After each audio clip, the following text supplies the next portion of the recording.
کہ ایمان دل میں آ گیا تو ایک کشاکش اندر شروع ہو جائے گی.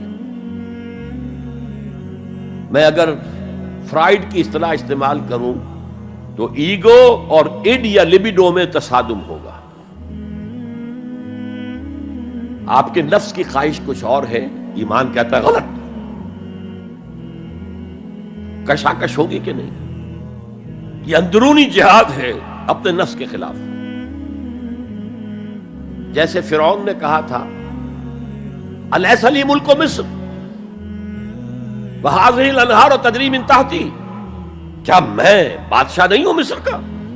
مصر کی حکومت میری نہیں ہے؟ اور کیا یہ ساری نہریں جو ہے میرے نظام کے تحت نہیں چل رہی؟ اسی طرح برا نہ مانیے، ہمارا نفس کہتا ہے یہ جسم میرا ہے، میری ملکیت ہے، اٹس مائی ڈومین، میری خواہش پوری کرنی ہوگی. جیسے اس نے کہا میں نہیں جانتا کوئی خدا ہے میرے سوا اور میرے اوپر، میں نہیں مانتا. نفس بھی کہتا میں نہیں ماننے کو تیار، کیا حلال ہے کیا حرام ہے، کیا جائز ہے کیا ناجائز، میری خواہش پوری کرو.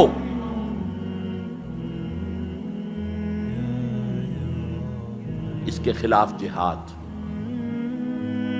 یہ پہلی منزل کا جہاد ہے. اور آپ کو معلوم ہے 3 منزلہ عمارت ہے، تو بلند ترین تو ہے تیسری منزل، اہم ترین ہے پہلی منزل. پہلی منزل بنے گی تو دوسری بنے گی، دوسری ہوگی تو تیسری بنے گی نا. پہلی منزل یہ ہے اور اہم ترین یہ ہے. اسی لیے مولانا روم نے کہا نفس ماں ہم کم ترس فرعون نیست، میرا نفس بھی فرعون سے کم نہیں ہے، لیکن ایراعون نیست، اس کے پاس لاؤ لشکر تھا. اس نے زبان سے بھی کہہ دیا تھا انا ربکم الاعلی، میں ہوں خدا. میرا نفس بیچارہ اس کے پاس کوئی لاؤ لشکر نہیں، زبان سے تو یہ کچھ نہیں کہتا، اندر یہی کہتا میں بادشاہ ہوں اس وجود کا، میری مرضی پوری. اسٹرگل اگینسٹ دس بیسر سیلف، ایک سیلف ہے اونچی سیلف، خودی، انا، ایگو، اور ایک ہے یہ بیسر سیلف، ہمانی جبلتیں جو اندھی بہری ہیں، جو حلال اور حرام سے انہیں کوئی غرض نہیں ہے، ان کے خلاف جہاد کرنا. آپ نے فرمایا صلی اللہ علیہ وسلم المجاہد من جاہد نفسہ، اصل مجاہد وہ ہے جو اپنے نفس کے خلاف جہاد کر سکے. تمہارے اندر یہ دشمن تو بیٹھا ہوا ہے، تکڑا ہے، تمہیں کنٹرول کر رہا، چلے آؤ باہر کے دشمنوں سے جہاد کرنے کے لیے. تم نے ٹانگے کو گھوڑے کے آگے باندھ دیا. اور ایک دفعہ حضور سے پوچھا گیا ای الجہاد افضل یا رسول اللہ، اے اللہ کے رسول سب سے افضل جہاد کون سا ہے؟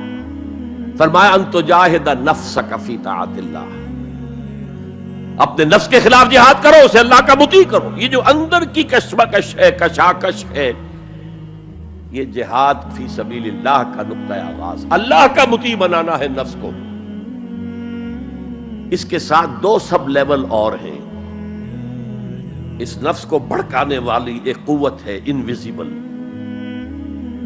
اور ویزیبل بھی ہے. انویزیبل قوت سب سے بڑی ابلیس، شیطان لعین، اور اس کے چیلے چانٹے جنات میں سے. اور ویزیبل میں انسانوں میں جو اس کے ایجنٹ ہیں، جو فحاشی کو کلچر کا نام دے،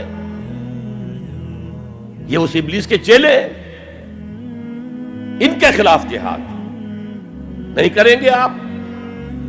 اگر آپ ان کے خلاف ایگریسو ایٹیٹیوڈ اختیار نہیں کریں گے تو آپ ان کے دباؤ میں آ جائیں گے. ان الشیطان لکم عدو فاتخذوہ عدوا، اے لوگو یہ شیطان تمہارا دشمن ہے، اس کو اپنا دشمن سمجھو.